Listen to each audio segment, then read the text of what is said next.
Hey everyone, Wade Franson here with an exciting sneak peek. I have an amazing guest in the studio today. His name is Constantine Psimopoulos, and he is a leading figure in the field of bioethics. His focus is on overall well-being and abundant life, human flourishing, and the intersection of our view of medicine and doctors. Welcome to the studio, Constantine.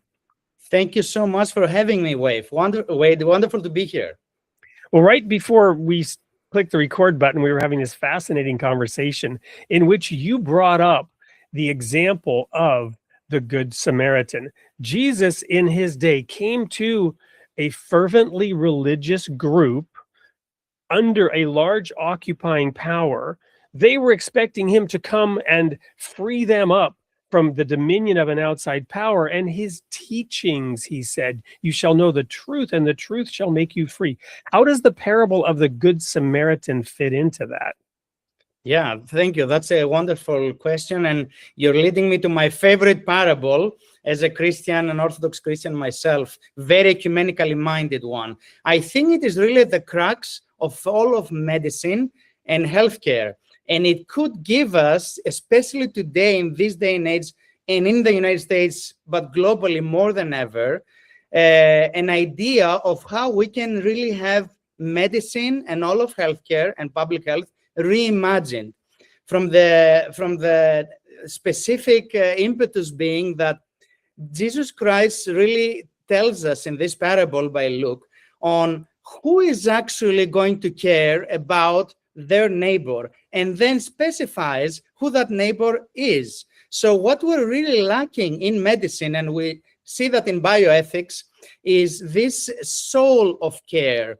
Who is going to understand that really our neighbor is not in this figuratively, but also metaphorically meaning, rather than just the literal meaning of the actual neighbor. It is anyone in close proximity to us.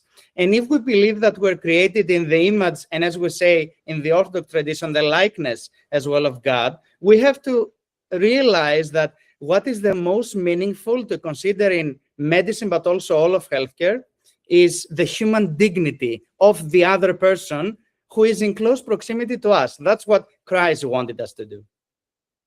Awesome. So a question that most people are focused on, however, is like the big picture, right?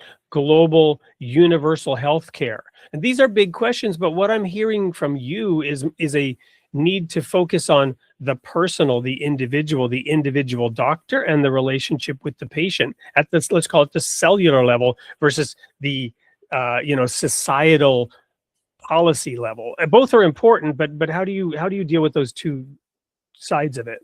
Absolutely. And I can tell you a very brief example from my favorite professor when I was a student at Harvard Medical School, the late Paul Farmer, co-founder of the Partners in Health, a global enterprise based on the notion that we should care especially for those who are the destitute, poor, and sick of the world, and those really need us the most. And what he said was he despised any notion of cost effectiveness or utilitarian kind of thinking when it comes to medicine, looking at just numbers or statistics and not the individual. We have to look into the person.